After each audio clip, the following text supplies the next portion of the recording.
What's going on, everyone? Welcome to another edition of 100 Yards Football Sports Talk Radio. I'm your host and producer this afternoon, Logan Landers. Joining me here today to talk about the Atlanta Falcons team preview, as always, guy from the Elite Sports Entertainment Network, Jay McLovin. Jay, say what's up to everyone out there and let us know what you think these Atlanta Falcons are going to do in 2024. Yeah, hey, how's everybody doing today? It's going to be a lot of fun talking about this team because there is a lot of unknowns about it and a lot of things that really pique your interest. So let's go ahead and dive into it. Again, so you got, can Cousins develop chemistry with his wide receivers? That's really what he was, and Cousins addressed that. He said, it's not like I'm coming in here and we got 5 years of experience with these guys.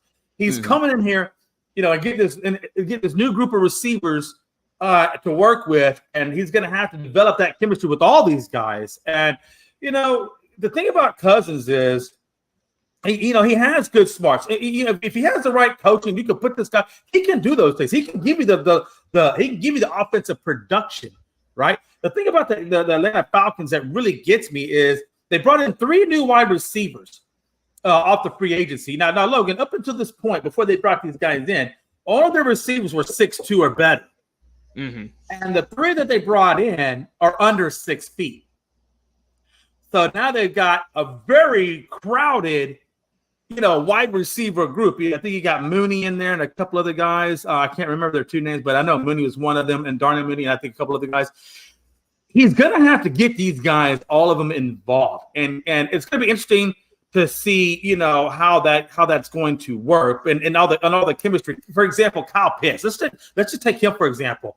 Kyle Pitts has been extremely underutilized by the Atlanta Falcons. Now you could probably blame that on Ritter and all the other guys that have come behind Heineke and all the other guys that come behind him that weren't able to get him involved. This is where Cousins really can shine. If Cousins can get Kyle Pitts, who we all know how good Kyle Pitts at Florida, in how good he's projected to be in the draft. If he can get Kyle Pitts involved, like really involved, that's going to be huge. And then of course now Drake London is going to be their Z receiver, so that means he's going to be the motion guy.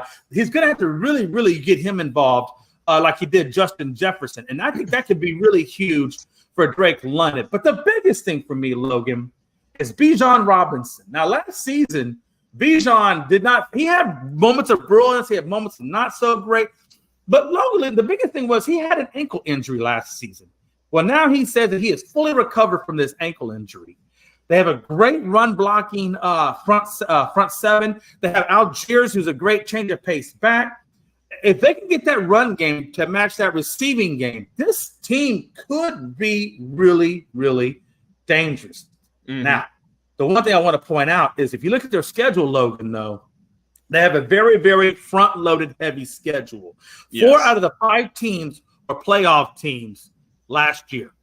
So they're going to get a lot of playoff teams right at the very beginning. So they got to have at least take 3 out of the 5 or even 2 out of the 5. To really get to that next level of the softer side of the offense, right? Or the softer side of the schedule. Could they be the leaders in that division? I think so. I know you said they've 10 win seasons. I've seen some people are predicting 12-5 seasons, 12-5 season. But it's all going to come down to a lot of things. Can they get chemistry and can they get consistency and can both sides of the ball play at a high level, especially at the very beginning of that season? Because look, if that momentum isn't there at the beginning, it could carry over throughout the whole way. So it's going to be that first part of the season, that first 5 games is going to be critical to see how well this team actually does in 2024. The biggest thing I want to put, this is the last thing I'm going to point out about this team, is Kirk Cousins has a lot on his shoulders. If he's unable to develop that chemistry with these wide receivers, then that really opens up the door for Michael Penix to step up and do what he does.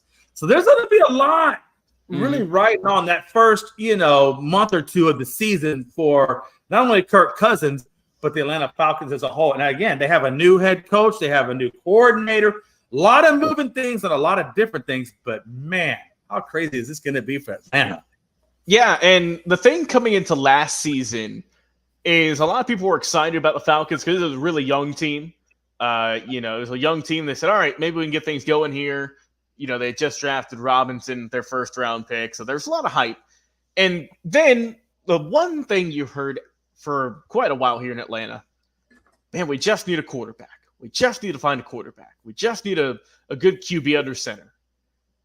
And, well, as we saw, Arthur Smith couldn't get the offense going. He stuck to his guns and had Desmond Ridder in there for far too long. A third-round pick, Desmond Ridder. Also, it wasn't like he was first, maybe even second round. And now he's going to be doing backups in Arizona.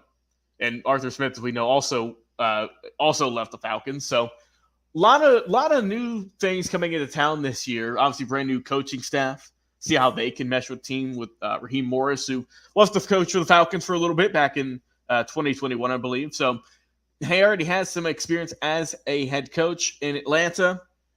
Knows the culture here. But how can that mesh with the players? As you said, Kirk Cousins, obviously, a lot of money on him, a lot of expectations, is coming off a serious injury. And hopefully he can be the player he was prior to that. Rest of the team, I think the Falcons have a very solid unit behind them. Good running back room, as you said, with Algier and Robinson, your main two guys who you're going for there. You have I would say kind of an untapped wide receiving core. You said that with Kyle Pitts. I mean, Drake London as well. But then, like you mentioned, they brought in a lot of new guys from the draft and/or free agency. You got Darnell Mooney, Rondale Moore, Casey Washington, Cordero Hodge, Ray McLeod. And then, of course, like I said, Kyle Pitts is going to be your main go-to guy tight end. I like their front seven. I like their big guys up front. I think their O-line is finally getting together and finally helping out. But the thing about the Falcons that we haven't really touched on is their defense. Because their defense last year, Jay, it was considerably better at times than not compared to previous years.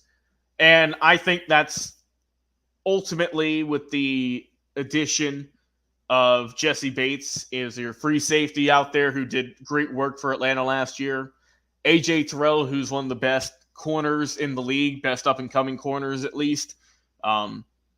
But then you also had guys who are helping out, like DeMarco Hellmans, who they drafted. Troy Anderson, Caden Ellis, both those guys had really solid years last year, kind of came out of nowhere. And then your big guys up front, you got Zach Harrison, David Onyemata, Arnold Ebiketie, and, of course, Grady Jarrett, who's been a stalwart there for many, many years. And, of course, I think the Falcons also, just touching on special teams, have one of the most reliable kickers in the league, maybe behind Justin Tucker and one or two others, if that. But Younghoe Koo is pretty much can't miss for the most part. He is consistent and helped the Falcons win a lot of games the past couple of years when it was a little bit rough out there. So when I look at this team, as you mentioned, this is a very front-heavy schedule. They're going to get just you basically get no days off for the first 4 to 5 games, depending on how you look at it. A lot of heavy hitters, but you get a break after that, and it's pretty, I would say, ho-hum, pretty middle of the road. A lot of teams who didn't have good seasons last year who you'll be facing. And I think that's where, if the Falcons can hang in there, Jay, maybe go 3-2, 2-3 perhaps against those top 5 teams, that gives me hope. And if they're close games also, that gives me hope for the rest of the season, because that should be a schedule that is definitely in the Falcons' favor with how this team is shaping up on paper. And I could easily see this team getting 10 wins. I could also see them winning the NFC South. I think they have that team now to get there. They finally have that quarterback. I think the coaching staff maybe went, overstayed their welcome or wore out their welcome. And that just didn't have a good effect on the culture in the locker room, perhaps. But there's a lot of energy in the city right now, Jay. A lot of people are expecting this team to do good this year, to potentially, get that NFC championship and take home the NFC South after Tampa got it last year. And who knows, Jay, this could be a team that might make a little bit of noise in the playoffs, perhaps, but that all remains to be seen. But I think overall, I think we're both in agreement, though. These Falcons, I think that they're going to really step up this year. They have the team to do it, and let's see if they can knock it out of the park and get to maybe 10 wins this upcoming season. For Jay McClevin, I've been your host and producer, Logan Landers. Guys, let us know what you think about the Falcons. How will they do this year?